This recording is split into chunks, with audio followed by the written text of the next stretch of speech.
आप देख रहे हैं इंडिया टीवी। आपके साथ मैं हूं गौनिका अरोड़ा। दोपहर के 3 बजने को है, वक्त हो गया है राजधर्म का। कोलकाता में पीड़ित डॉक्टर को इंसाफ कब मिलेगा? जूनियर डॉक्टर के साथ हुई हैवानियत के कितने गुनाहगार हैं? क्या मुख्य आरोपी संजय घोष के साथ और भी लोग इस कांड में शामिल थे? पूर्व प्रिंसिपल की चैट और कॉल डिटेल से क्या निकला? पीड़िता के माता पिता ने क्यों कहा कि पुलिस ने बिल्कुल भी अच्छा काम नहीं किया?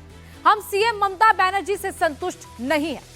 आज मैं आपको इस केस की एक एक डिटेल समझाऊंगी। पीड़िता के पोस्टमार्टम रिपोर्ट में क्या क्या है, डॉक्टर बेटी के साथ किस कदर हैवानियत हुई, दिल दहला देने वाला खुलासा करूंगी। पीड़िता के माता पिता ने इस केस को लेकर जो बड़ा आरोप लगाया है, आज मैं आपको वो भी दिखाऊंगी।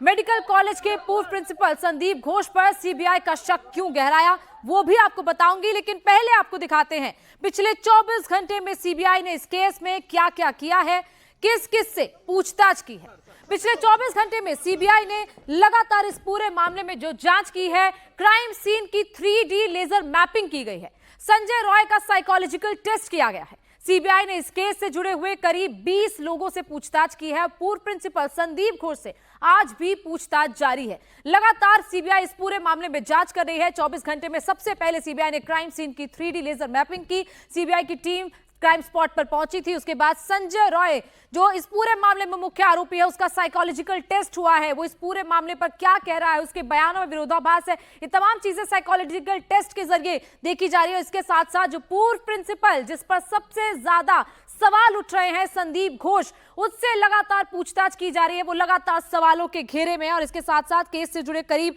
20 लोगों से भी सीबीआई ने पिछले 24 घंटे में पूछताछ की है। इसके साथ ही पीड़िता के मां बाप से फटी डायरी पर भी सवाल किया गया है। दरअसल एक डायरी पीड़िता के शव के पास मिली थी, उसमें कई पन्ने फटे हुए थे और उन्हीं पन्नों को लेकर, उस फटी डायरी को लेकर पीड़िता के मां बाप से पूछताछ हुई है। डॉक्टर्स के साथ साथ पीएम रिपोर्ट्स का भी एनालिसिस किया गया है कि जो पोस्टमार्टम रिपोर्ट है, उस पोस्टमार्टम रिपोर्ट में जो तमाम दिल दहला देने वाली डिटेल सामने आई है, उसको लेकर भी डॉक्टर्स के साथ एनालिसिस किया गया है। इसी तरह सीबीआई लगातार इस पूरे मामले में जांच के दायरे को आगे बढ़ा रही है। वारदात की जांच सीबीआई कर रही है और जैसे जैसे इस पूरे मामले में जांच आगे बढ़ रही है, वैसे वैसे हैरान करने वाले खुलासे हो रहे हैं। ट्रेनी डॉक्टर ने उस रात किस दरिंदगी को झेला, उसका अंदाजा पोस्टमार्टम रिपोर्ट से लगाया जा सकता है। डॉक्टर बेटी के साथ उस रात क्या हुआ और किस बेरहमी के साथ उसकी हत्या की गई, ये पोस्टमार्टम रिपोर्ट हम आपको दिखा नहीं सकते, लेकिन उसमें क्या क्या है ये बात आपको जरूर बताएंगे। लेकिन पोस्टमार्टम रिपोर्ट के मुताबिक जूनियर डॉक्टर के शरीर पर 14 से ज्यादा चोट के निशान थे। पोस्टमार्टम रिपोर्ट से यह पता चला कि रेप के बाद लड़की की दोनों हाथों से गला घोंटकर हत्या की गई है। तो पोस्टमार्टम रिपोर्ट में लगातार दिल दहला देने वाले खुलासे हुए हैं, जिसमें उस पीड़िता ने क्या क्या सहा, उसमें तमाम चीजें सामने आई। कपड़े नोचे गए, नाखून टूटे हुए हैं और चेस्ट पूरी तरह डैमेज है। ये तमाम डिटेल्स जो पोस्टमार्टम रिपोर्ट में सामने आई हैं। इसके अलावा 14 से ज्यादा चोट के निशान उस लड़की के शरीर पर मिले हैं। और लगातार जिस तरीके की हैवानियत की बात सामने आ रही है, वो इस पोस्टमार्टम रिपोर्ट में साफ तौर पर साबित होती है। रेप के बाद दोनों हाथों से गला घोंटा गया। सवाल यही उठ रहे हैं कि क्या इस पूरे मामले में एक शख्स संजय रॉय, जिसका नाम लगातार सामने आ रहा है, क्या सिर्फ वही शामिल था? क्योंकि जिस तरीके के खुलासे पोस्टमार्टम रिपोर्ट से आ रहे हैं, उसके बाद गैंगरेप की भी बात लगातार की जा रही है कि क्या गैंगरेप हुआ था। उसी को लेकर सीबीआई अपने जांच के दायरे को आगे बढ़ा रही है, क्योंकि इस पूरे मामले पर पुलिस की जांच से संतुष्ट नहीं थे परिवार के लोग भी और तमाम जो लोग इस वक्त उस लेडी डॉक्टर के लिए न्याय की मांग कर रहे हैं। मर्डर करने से पहले जूनियर डॉक्टर के साथ हैवानियत की सारी हदों को पार किया गया। लड़की के सिर, दोनों गाल, होंठ, नाक, दायां जबड़ा, ठुड्डी और गर्दन यानी कि एपिग्लॉटिक्स के पास और ऊपर के हिस्से में, बाएं हाथ पर और इसके साथ साथ कंधे पर, घुटने पर, टखने पर, यानी कि शरीर के लगभग हर अंग पर चोट के निशान थे। फिर चाहे वो सर हो, चाहे वो चेहरा हो, होंठ हो, प्राइवेट पार्ट्स तक पर चोट के निशान मिले हैं। और इसके साथ साथ गर्दन भी, बायां हाथ, कंधे, घुटने, टखने, हर चीज पर सिर्फ और सिर्फ चोट के निशान मिले हैं। मृतक के शरीर पर 14 से ज्यादा चोट के निशान मिले हैं और इसके साथ साथ कोई फ्रैक्चर नहीं मिला। विसरा, ब्लड और अन्य सैंपल्स भी एकत्रित किए गए हैं। इन तमाम सैंपल्स को विश्लेषण के लिए लैब्स में भेजा गया है। पीड़िता के शरीर और प्राइवेट पार्ट में लगी सभी चोटें उसकी मौत से पहले की हैं, ये पोस्टमार्टम रिपोर्ट में खुलासा हुआ है। पोस्टमार्टम रिपोर्ट के आधार पर ही मेडिकल ऑफिसर ने बताया कि दोनों हाथों से गला घोंटने के कारण ही पीड़िता की मृत्यु हुई है। पोस्टमार्टम रिपोर्ट में जिस तरीके की डिटेल सामने आई है, अपने आप में साफ करता है कि किस तरीके की हैवानियत उस डॉक्टर के साथ की गई। पोस्टमार्टम रिपोर्ट के मुताबिक लड़की की दोनों आंखें बंद थी, जिससे उसने पिंक कलर की कुर्ती पहनी हुई थी और नीचे कोई कपड़ा नहीं था। आरोपी ने लेडी डॉक्टर के कपड़े तक नोच दिए थे। चोट की वजह से दोनों चेस्ट डैमेज हैं और मुंह में ब्रिसल्स थे।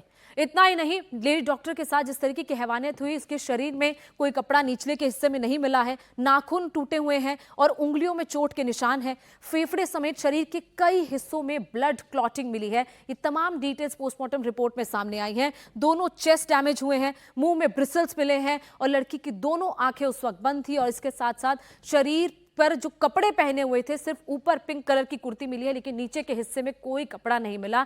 और ब्लड क्लॉट्स मिले हैं, ब्लड क्लॉट्स फेफड़ों में मिले हैं और इसके अलावा शरीर के तमाम हिस्सों में ब्लड क्लॉटिंग की भी जांच में ये तमाम पोस्टमार्टम रिपोर्ट में बातें सामने आई हैं। विसरॉल और ब्लड और दूसरे नमूनों को भी जांच के लिए लैब में भेजा गया है। ये तमाम चीजें इन पोस्टमार्टम रिपोर्ट में सामने आ रही हैं, लेकिन जिस तरीके से ये पूरी वारदात हुई है, उसके बाद ये साफ तौर पर लग रहा है, जो तमाम लोग भी सवाल उठा रहे हैं कि जिस तरीके की हैवानियत हुई, ये सिर्फ एक व्यक्ति का काम नहीं है, बल्कि इस पूरे घटनाक्रम में, इस पूरे रेप की वारदात में कई और लोग शामिल हैं। लेकिन कोलकाता पुलिस इस पूरी जांच को आगे बढ़ाने में नाकाम रही, जिसके बाद पूरा मामला सीबीआई को ट्रांसफर किया गया। सीबीआई ने इस पूरे मामले में जांच शुरू की है। हर एंगल से इस पूरे मामले की जांच की जा रही है। ये रेप है या गैंग रेप है, इसको लेकर भी सवाल बरकरार है। कोलकाता की बेटी को न्याय दिलाने के लिए एडवोकेट विकास रंजन भट्टाचार्य केस लड़ रहे हैं। उन्होंने इस केस से जुड़े हर पहलू पर इंडिया टीवी से बातचीत की है। क्या कुछ कहा है उस एडवोकेट ने, आइए आपको सुनाते हैं। आरजीकर में जो कुछ भी हुआ उसको लेकर पूरे देश में बवाल मचा हुआ है। लड़की की तरफ से पक्ष रखने वाले विकास रंजन भट्टाचार्य जी, जो कि वकील हैं, वो इस वक्त हमारे साथ मौजूद हैं। उनसे सभी तथ्यों को हम समझते हैं। सर, इस केस में बीइंग अ लॉयर आप अब आगे किस तरीके से प्रोसीडिंग्स कर रहे हैं? क्या चीजें बची हैं, क्या हो रही हैं? देखिए, मेरा जो सवाल था हाई कोर्ट में कि जिस ढंग से कलकत्ता पुलिस इन्वेस्टिगेशन कर रहे हैं, इससे हम लोग खुश नहीं हैं। ये सोच में आया था हर आदमी को, मुझे भी, विक्टिम्स फैमिली को भी, जो पुलिस इन्वेस्टिगेशन किसी को छिपाने के लिए, सुरक्षा देने के लिए कोशिश कर रहे हैं। Investigation was not with the motive to reveal the truth. Now the High Court ने सीबीआई को ये जांच के लिए जिम्मेदारी सौंपा है। सीबीआई जांच कर रहे हैं। इसके बाद सीबीआई जब कोर्ट में रिपोर्ट डालेंगे तब हम रिपोर्ट से बता सकते हैं कैसे हुआ, कैसे नहीं हुआ। अभी तो कुछ बताना बिल्कुल ही अंधेरा में ये ढील फेंकना, तो कुछ नहीं है। पुलिस इस थ्योरी को एकदम डिनाई कर रही है कि ये गैंगरेप है, नहीं, गैंगरेप नहीं है।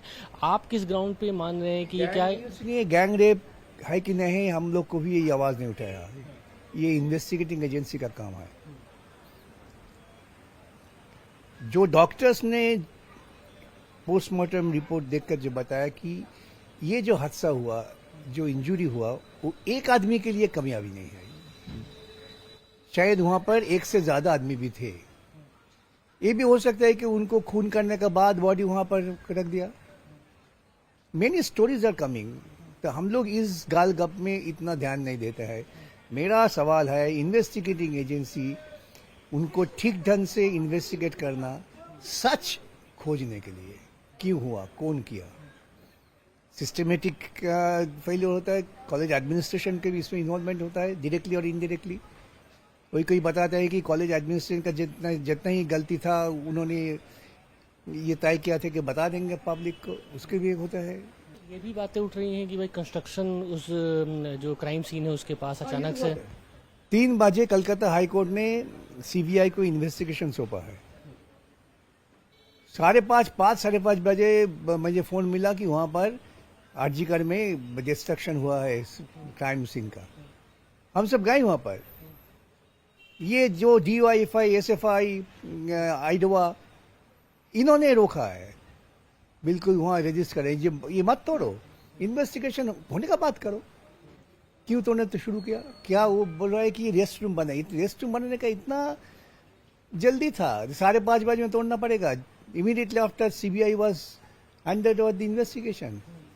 ये हर चीज के पीछे कुछ ना कुछ राज है। तो जो सवाल वकील उठा रहे हैं वही सवाल हर किसी के जहन में है कि आखिर इस पूरे मामले में हुआ क्या था। क्या इस पूरे मामले में एक व्यक्ति शामिल था या इस पूरे मामले में कई और लोग शामिल हैं? और सच हर कोई जानना चाहता है।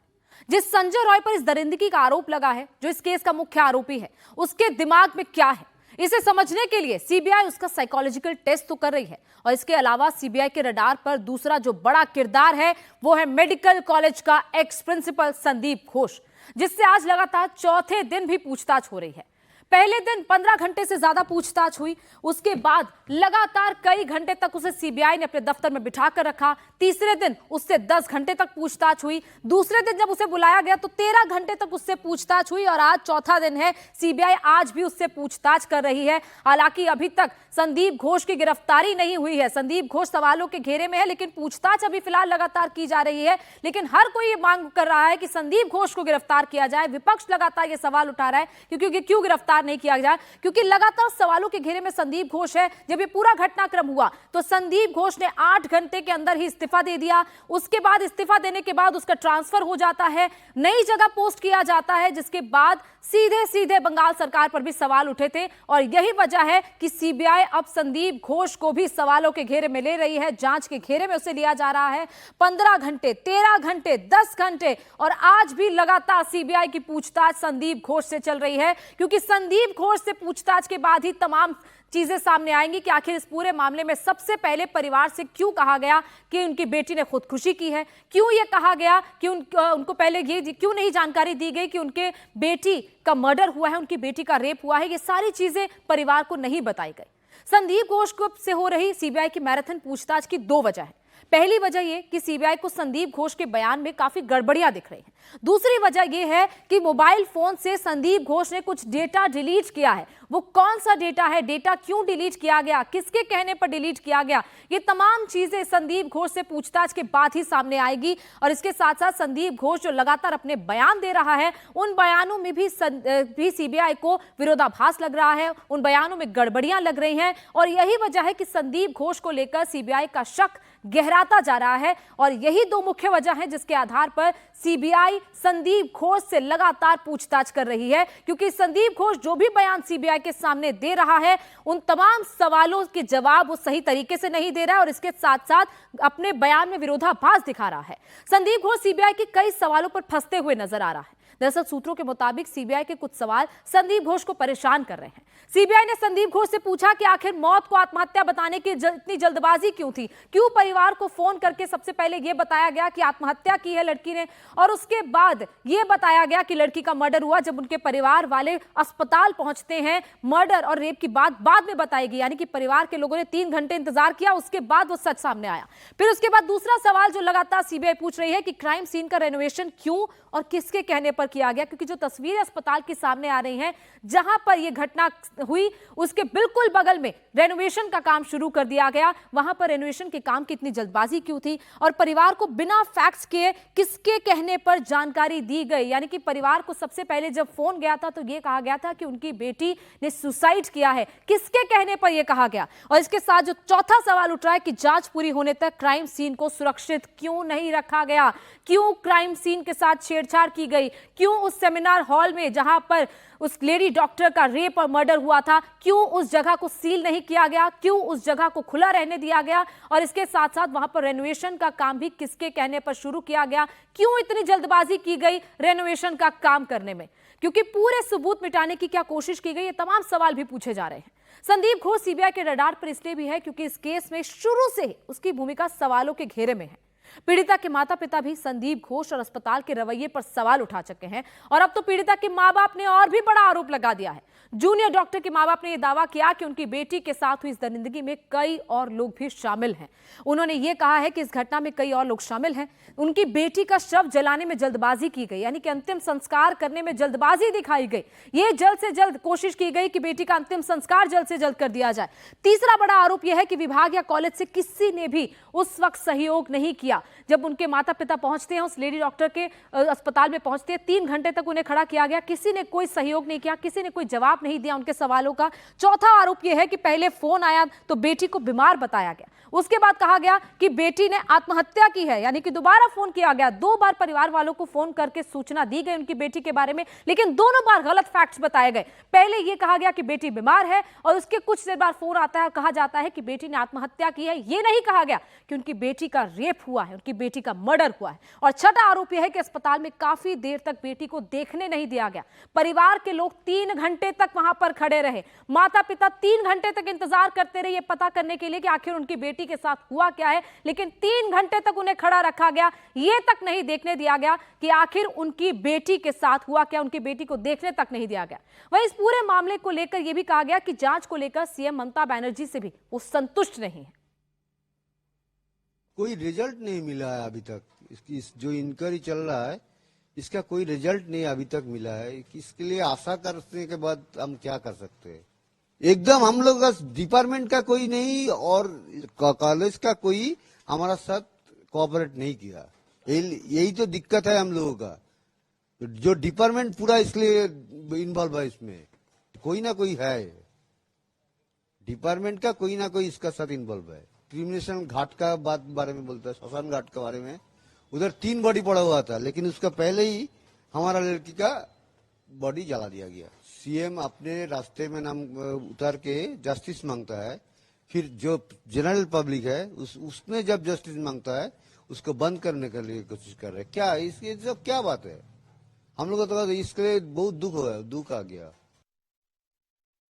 বলেছিলেন আপনার বাড়ি যাব, সবকিছু ঠিক হবে, দোষীদের তাড়াতাড়ি ধরে ফেলবো। কিছুই তো দেখতে পেলাম না যে এখনো পর্যন্ত কেউ ধরা পড়লো, কোনো ক্লু পেলো। একজন ধরা পড়েছে, ওকে তো আমি মনেই করছি না। ও ভেতরের লোক না থাকলে বাইরের ও কি করে জানলো আমার মেয়ে ওখানে আছে?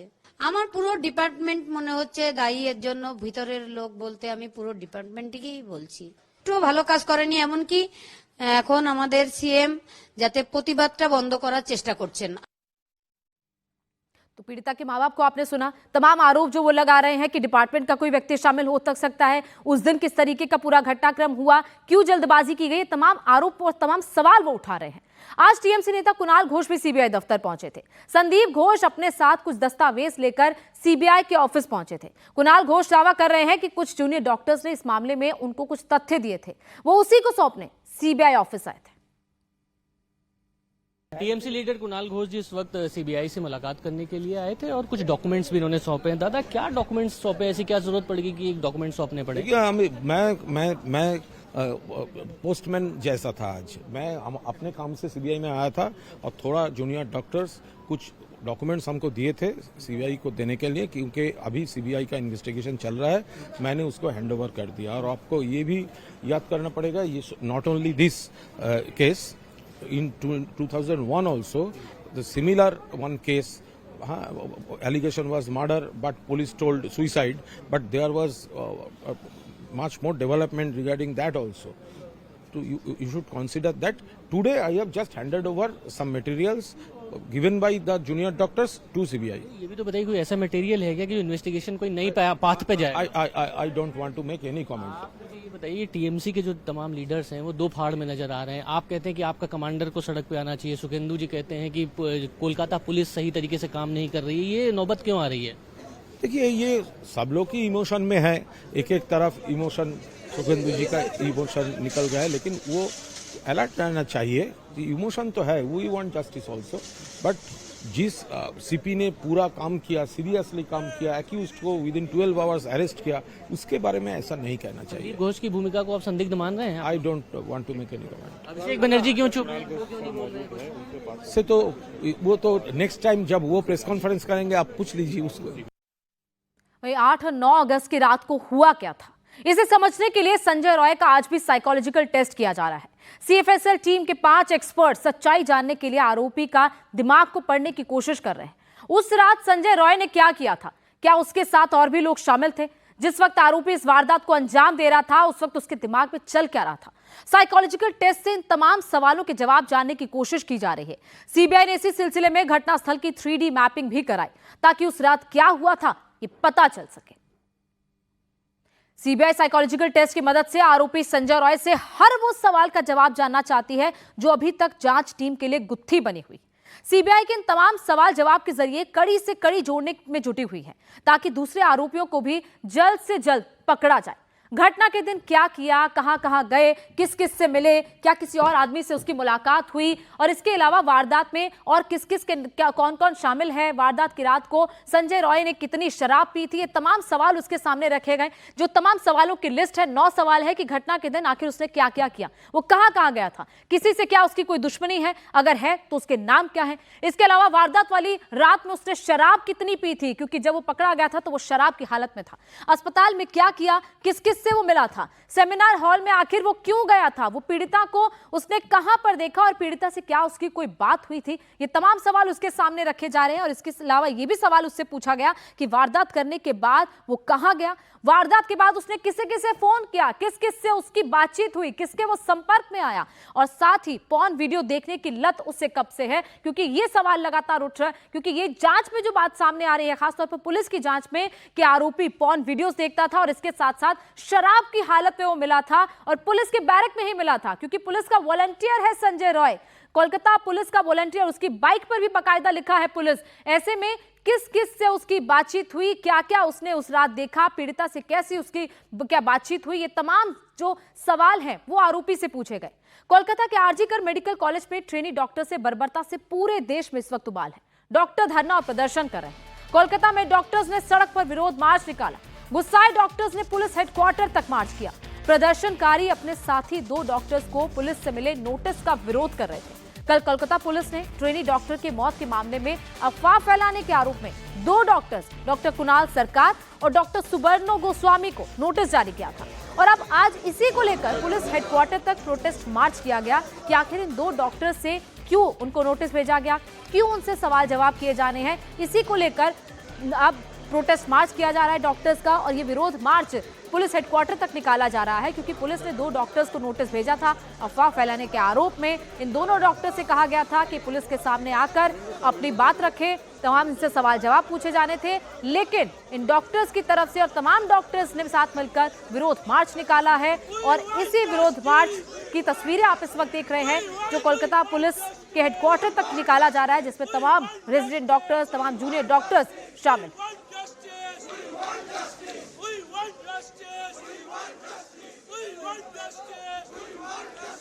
वी वांट जस्टिस के लगातार नारे लग रहे हैं, क्योंकि जिस दिन से ये पूरा घटनाक्रम हुआ है उस दिन से लगातार डॉक्टर्स अस्पताल के बाहर, आरजीकर मेडिकल हॉस्पिटल के बाहर प्रदर्शन कर रहे हैं। वहां पर विरोध मार्च लगातार निकाले जा रहे हैं और सिर्फ कोलकाता ही नहीं बल्कि देश भर में, चाहे वो दिल्ली हो, मुंबई, हैदराबाद, ये तमाम जिन भी शहरों के आप नाम ले लें उन तमाम शहरों में ये प्रोटेस्ट चल रहे हैं। कई कई दिन तक स्ट्राइक रही, डॉक्टर्स काम पर भी नहीं आए। हालांकि कई जगह पर अब काम शुरू हो गया है, लेकिन अब ये जो प्रोटेस्ट मार्च निकाला जा रहा है ये उस लड़की के लिए न्याय की मांग को लेकर तो है ही, लेकिन उसके साथ साथ अब इस पूरे मामले में 2 डॉक्टर्स को जो नोटिस भेजा गया था उस नोटिस का भी विरोध करते हुए ये पैदल मार्च पुलिस हेडक्वार्टर तक निकाला जा रहा है, क्योंकि इसके जरिए सवाल पूछा जा रहा है कि आखिर डॉक्टर्स को क्यों निशाना बनाया जा रहा है। वहीं आज डॉक्टर्स का साथ देने के लिए वकील भी सड़कों पर उतरे। कोलकाता हाईकोर्ट के अधिवक्ताओं ने कोलकाता पीड़िता को न्याय दिलाने और आरोपियों को सजा देने की मांग को लेकर विरोध मार्च निकाला। अब हर कोई इस प्रोटेस्ट में शामिल हो रहा है, फिर चाहे वो महिलाएं हो, बच्चे हो, बुजुर्ग हो, पुरुष हो, हर कोई इस पूरे मार्च में, इस पूरे विरोध प्रदर्शन में एक साथ सड़कों पर उतर रहा है और डॉक्टर लेडी के लिए न्याय की मांग कर रहा है। क्योंकि जिस तरीके का ये घटनाक्रम हुआ है उसके बाद हर किसी की आंखों में गुस्सा है, हर किसी के मन में यह सवाल है कि आखिर इस पूरे मामले में जांच क्यों सही तरीके से नहीं की कोलकाता पुलिस ने। और अब सीबीआई जांच को लेकर हर किसी को ये उम्मीद है कि जो तमाम सवाल सबके मन में है उन तमाम सवालों के जवाब मिलेंगे और लेडी डॉक्टर को न्याय मिलेगा। वकील भी सड़कों पर उतरे हैं। ये तमाम कोलकाता हाईकोर्ट के वकील हैं जो इस वक्त आपको सड़कों पर दिखाई दे रहे हैं। न्याय की मांग करते हुए ये तमाम वकील डॉक्टर्स के साथ सड़कों पर उतरे। इससे पहले कल विरोध प्रदर्शन कर रहे लोगों पर कोलकाता पुलिस ने लाठीचार्ज किया। कल सैकड़ों लोग कोलकाता के सॉल्ट लेक स्टेडियम के बाहर विरोध प्रदर्शन कर रहे थे, पीड़िता को इंसाफ देने की मांग कर रहे थे।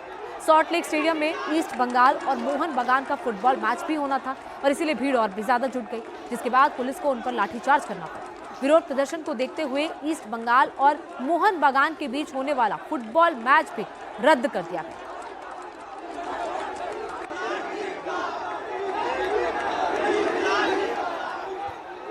हर जगह विरोध प्रदर्शन हो रहा है, लोग सड़कों पर उतरे हैं।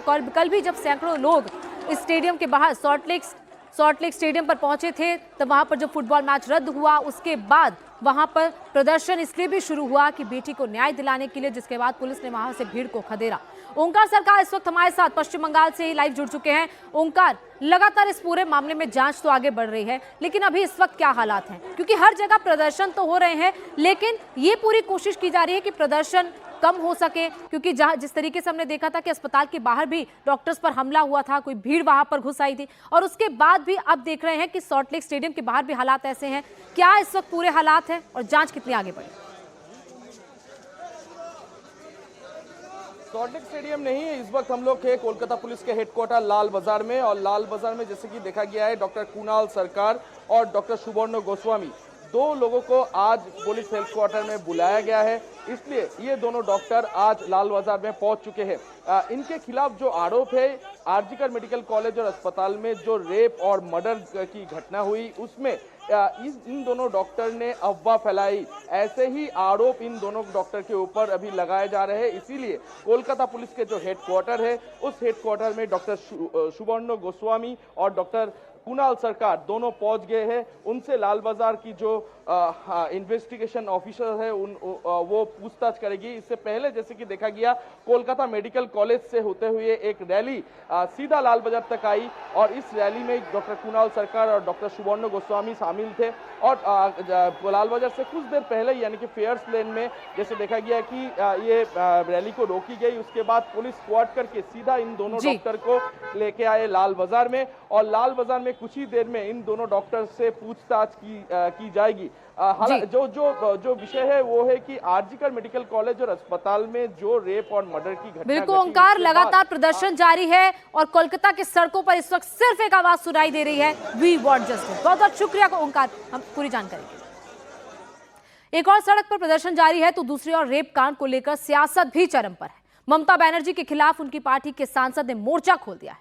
टीएमसी से राज्यसभा सांसद सुखेंदु शेखर ने गिरफ्तारी का डर बताते हुए हाईकोर्ट में याचिका डाली है। दरअसल सुखेंदु शेखर ने सोशल मीडिया पर लिखा था कि सीबीआई को पूर्व प्रिंसिपल और पुलिस कमिश्नर को हिरासत में लेकर पूछताछ करनी चाहिए, ताकि पता चल सके कि आत्महत्या की कहानी किसने और क्यों फैलाई।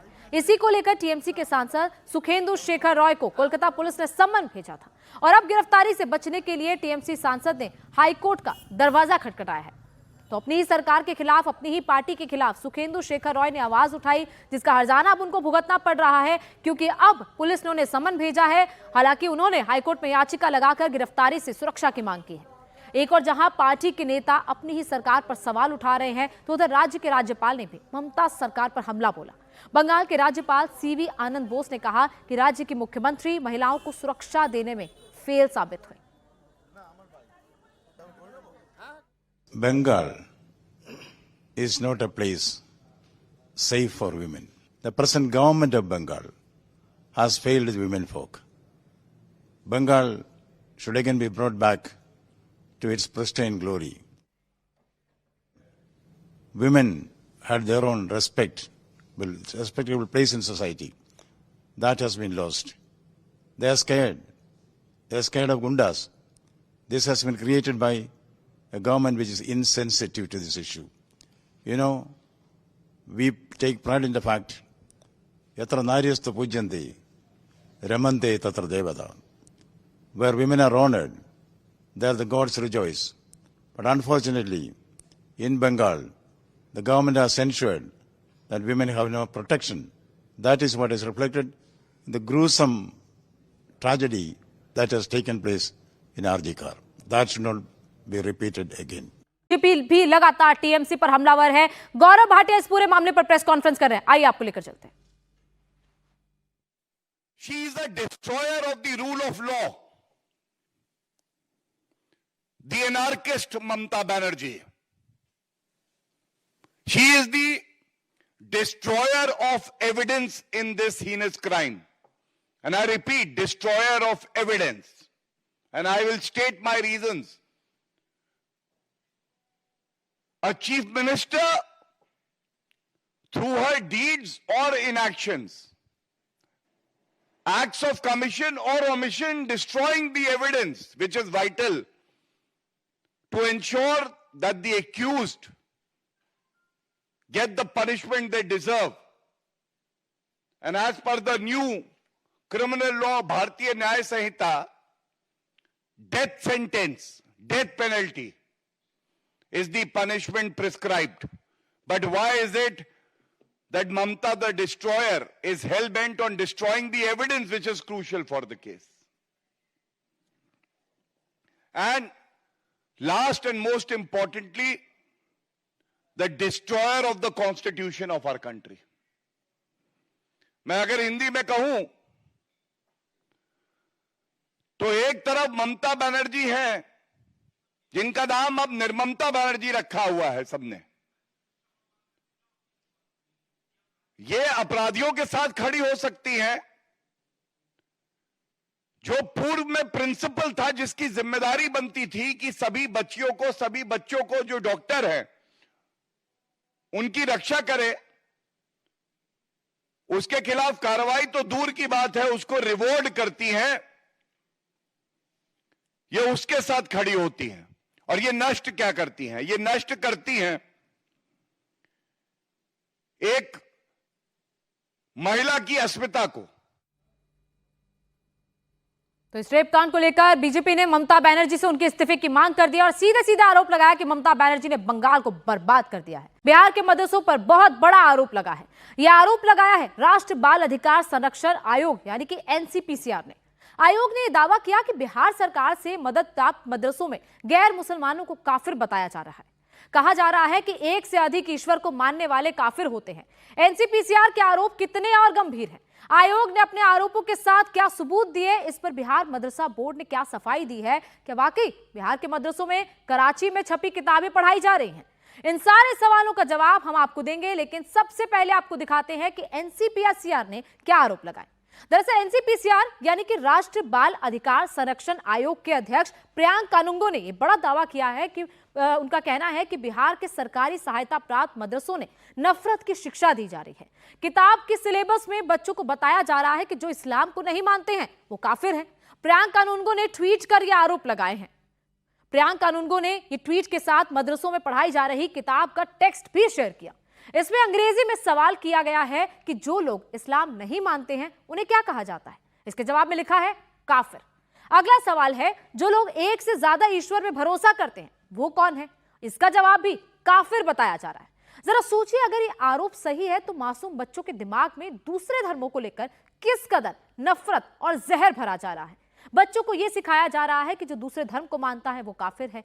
इस तमाम चीजें जो प्रियांक कानूंगो ने अपने ट्वीट में लिखी हैं, अगर ये तमाम चीजें सही साबित होती हैं तो जाहिर तौर पर बिहार के मदरसों पर कई बड़े सवाल खड़े होते हैं। प्रियांक कानूनगो ने अपने ट्वीट में 4 बड़े दावे किए। उन्होंने कहा कि मदरसों की किताबों में गैर मुसलमानों को काफिर बताया जा रहा है। उन्होंने यह भी दावा किया कि इन मदरसों में केवल मुस्लिम ही नहीं बल्कि हिंदू के बच्चे भी पढ़ रहे हैं। प्रियांक कानूनगो का यह आरोप है कि बिहार सरकार इन मदरसों में पढ़ने वाले हिंदू छात्रों को भी सही संख्या नहीं बता रही है कि कितने हिंदू छात्र हैं। तो ये तमाम आरोप जो इस वक्त प्रियांक कानूनगो ने लगाए हैं कि किताबों में गैर मुसलमानों को काफिर बताया जा रहा है। मदरसों में सिर्फ मुसलमान नहीं बल्कि हिंदुओं के बच्चे भी पढ़ रहे हैं। कितने हिंदुओं के बच्चे पढ़ रहे हैं ये संख्या बिहार सरकार छिपा रही है। और इसके साथ साथ चौथा आरोप यह है कि सिलेबस में शामिल कई किताबें पाकिस्तान में पब्लिश हैं। पाकिस्तान के कराची की पब्लिकेशन दिखाई जा रही है। और इसके अलावा अंग्रेजी ट्रांसलेशन में भी साफ साफ ये लिखा है कि एक से ज्यादा ईश्वर को मानने वाले काफिर हैं। एनसीपीसीआर ने कई गंभीर आरोप लगाए हैं। इन आरोपों पर बिहार सरकार की सफाई नहीं है। क्या कहा जाता है बिहार सरकार की तरफ से, ये देखना बिल्कुल होगा कि आखिर बिहार सरकार इन आरोपों पर क्या कहती है, क्योंकि प्रियांक कानूनगो ने बाकायदा सोशल मीडिया में ये आरोप लगाए हैं। प्रियांक कानूनगो ने बिहार के मदरसों में पढ़ाई जा रही है इन किताबों को लेकर यूनिसेफ पर भी सवाल उठाए। कानूनगो के मुताबिक मदरसों की किताब यूनिसेफ इंडिया के जरिए तैयार किया गया है। उन्होंने इसे यूनिसेफ और मदरसा बोर्ड दोनों की तुष्टीकरण की पराकाष्ठा करार दिया। कानूनगो ने यह कहा कि बाल संरक्षण के नाम पर सरकारों से दान और अनुदान के तौर पर मिलने वाले पैसों का इस्तेमाल करके कट्टरवादी सिलेबस तैयार करना यूनिसेफ का काम नहीं है। एनसीपीसीआर प्रमुख ने बिहार में यूनिसेफ के चीफ का लेटर भी जारी किया है, जिसमें वो बिहार के मदरसों के सिलेबस के आधुनिकीकरण की भी तारीफ कर रहे हैं। प्रियांक कानूनगो ने मदरसों में पढ़ाई जा रही उस किताब का भी स्क्रीनशॉट शेयर किया है जिसमें गैर मुसलमानों को काफिर बताया गया है। इस किताब का नाम तलीमुल इस्लाम है। यानी कि लेसन्स इन इस्लाम। इस किताब को कराची के उर्दू बाजारा से दारुल इशात ने प्रकाशित किया है। इसका मतलब ये हुआ कि बिहार के बच्चों को मदरसों में कराची में छपी हुई किताबें पढ़ाई जा रही हैं, क्योंकि जिस तरीके से लेसन्स इन इस्लाम कराची में छपी हुई है, वहां की पब्लिकेशन का दिखाया गया है, ये जाहिर तौर पर बिहार में जो किताबें पढ़ाई जा रही हैं बिहार के मदरसों में, वो कराची से छपी हुई आ रही है। लेकिन बिहार मदरसा बोर्ड ने इन आरोपों को खारिज कर दिया। बिहार मदरसा बोर्ड का यह कहना है कि किताबों में ना तो गैर मुसलमानों को काफिर बताया गया है, ना ही ये किताबें कराची में छिपी हुई हैं। तो उनका जो जवाब आया है उसमें यह कहा गया है कि एनसीपीसीआर ने अभी तक कोई शिकायत नहीं की है। इसके अलावा अगर आरोप मिला तो मदरसा बोर्ड की भी जांच कराएंगे, ये बिहार मदरसा बोर्ड का कहना है। और इसके साथ साथ सिलेबस में गैर मुसलमानों को काफिर कहने से भी बिहार मदरसा बोर्ड ने इनकार कर दिया है। उनका कहना है कि कोई भी लिखित या मौखिक शिकायत नहीं मिली है उनके पास। अगर सिलेबस में ऐसा लिखा है तो यह आपत्तिजनक है। वहीं पाकिस्तान में किताबें छपी हैं, पाकिस्तान के कराची से किताबें छप कर आई हैं, उस बात से भी इनकार किया गया है कि किताबें पाकिस्तान से छपकर नहीं आई हैं। हालांकि प्रियंका कानूनगो ने अपने ट्वीट में बाकायदा उसका स्क्रीनशॉट शेयर किया है, लेकिन बिहार मदरसा बोर्ड इन तमाम आरोपों से इनकार कर रहा है। उनका कहना है कि कोई लिखित शिकायत नहीं दी गई, कोई मौखिक शिकायत तक नहीं दी गई, और अगर इसे औपचारिक रूप से आरोपों की जानकारी मिलती है तो इसकी जांच भी कराई जाएगी। लेकिन दिलचस्प बात यह है कि बाल अधिकार संरक्षण आयोग के आरोप खारिज करने वाले बिहार मदरसा बोर्ड के सचिव ने खुद माना कि उन्होंने सिलेबस को पूरी तरह नहीं पढ़ा। सुनिए उन्होंने क्या कहा। बात नहीं है, हम लोगों ने काफ़ी हद तक सिलेबस को सुधार दिया है, और कहाँ से वो लाए हैं इस चीज़ को अब तो वही बता सकते हैं।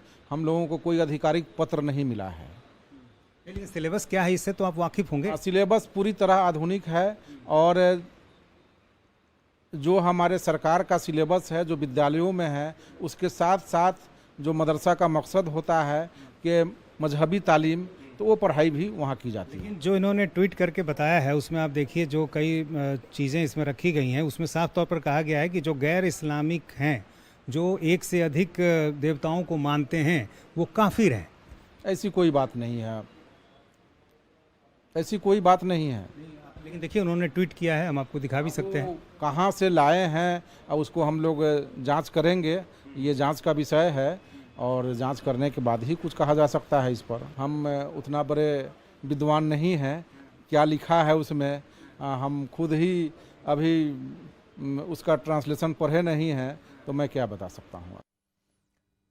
तो मदरसा बोर्ड इससे इनकार कर रहा है कि मदरसों में गैर मुसलमानों को काफिर बताया जा रहा है, लेकिन पटना के मदरसों के प्रिंसिपल काफिर शब्द का बचाव कर रहे हैं। सुनिए मदरसा के प्रिंसिपल काफिर शब्द का क्या मतलब बता रहे हैं। सबसे पहले तो आपको ये समझना चाहिए कि काफिर का माने क्या है। अगर हम उसके माने को नहीं समझ सकते हैं तो जाहिर सी बात है कि हमारे जहन के अंदर नेगेटिव बात सामने आनी शुरू हो जाएगी, और जब हमारे जहन में नेगेटिव बात सामने आएगी तो वो एक विवाद का विषय बन जाएगा। काफिर का मतलब है इनकार करने वाला। अगर कोई शख्स भगवान का इनकार करता है, ईश्वर का इनकार करता है, गॉड्स का इनकार करता है, जो सारे धर्म के लोग कोई गॉड को मानते हैं, कोई ईश्वर को मानते हैं, कोई अल्लाह को मानते हैं, तो ये सब इनकार करने वाले कहलाएंगे। काफिर का कोई ऐसा मतलब नहीं है कि उससे किसी को गलत मैसेज दिया जाए। इनकार करने वाले हैं, तुम अल्लाह को नहीं मानते हो, तुम ईश्वर को नहीं मानते हो, तुम भगवान को नहीं मानते हो, तुम गॉड्स को नहीं मानते हो, तुम किसको मानते हो, तुमको किसने पैदा किया है, कौन तुमको मृत्यु देगा, कैसे तुम मरोगे, तुम मरोगे तो कहाँ जाओगे, तुम्हारा दूसरा जीवन है या नहीं है। ये सब बातें हैं, इस चीज़ से इनकार करने वाले को काफिर कहा जाता है। तो आपने देखा कि बिहार राज्य मदरसा बोर्ड इस आरोप से इनकार कर रहा है कि किताबों में काफिर नाम का शब्द दिखा। काफिर अगर लिखा भी है तो काफिर का मतलब गलत नहीं है। उनके यहाँ जो किताबें छपी आती हैं वो किताबें कराची से नहीं आती हैं, यानी कि उनका जो पब्लिकेशन है उनका उसमें वो कराची का नहीं है, वो पाकिस्तान का नहीं है, और किताबों में कुछ भी आपत्तिजनक नहीं है। ये आरोप सीधे सीधे वो खारिज कर रहे हैं। उनका ये कहना है कि कुछ भी ऐसा गलत नहीं सिखाया जा रहा है मदरसाओं में, और मदरसा बोर्ड तो ये साफ तौर पर कह रहा है कि इस पूरे मामले में जिस तरीके से आरोप लगाए जा रहे हैं वो आरोप गलत है। तो आपने देखा कि बिहार राज्य मदरसा बोर्ड इस आरोप से इनकार कर रहा है कि उसके यहाँ जो किताबें हैं उसमें कुछ भी आपत्तिजनक नहीं पढ़ाया जा रहा। इसी सवाल को लेकर हमने एनसीपीसीआर अध्यक्ष प्रियंका कानूनगो से बात की। प्रियांक कानूनगो ने कहा कि उन्होंने जो आरोप लगाया है बिहार सरकार से मिली जानकारी के आधार पर है। प्रियांक कानूनगो ने यह भी कहा कि दूसरे क्लास के बच्चों की किताब कराची में छपी है। इस किताब का नाम तालीमुल इस्लाम है, जिसमें गैर मुसलमानों को काफिर बताया गया है। प्रियांक कानूनगो ने यूनिसेफ की मदद से मदरसों का सिलेबस तैयार करने पर भी सवाल उठाया। हाँ, जो राज्य मदरसा शिक्षा बोर्ड का सिलेबस है वो यूनिसेफ के साथ मिलकर उन्होंने तैयार किया है। जब हम उनकी वेबसाइट पर सिलेबस के अंतर्गत जो किताबें वो प्रिस्क्राइब कर रहे हैं उसको देखते हैं तो उसमें एक किताब जो दूसरी कक्षा के बच्चों को पढ़ाई जा रही है वो तालीमुल इस्लाम है। अब प्राइमरी सेक्शन के बच्चों को तालीमुल इस्लाम किताब जो पढ़ा रहे हैं वो जब उस किताब की लिंक को हम जाके देखते हैं तो पाकिस्तान में छपी हुई किताब मिलती है। पाकिस्तान में छपी हुई उस किताब का जो कराची में छपी है, हम अंग्रेजी तर्जुमा देखते हैं जो किफायतुल्लाह साहब ने लिखी है, तो अंग्रेजी तर्जुमा ये कहता है कि वो लोग जो एक से ज्यादा भगवान में मानते हैं, एक से ज्यादा गॉड में मानते हैं, वो काफिर हैं, वो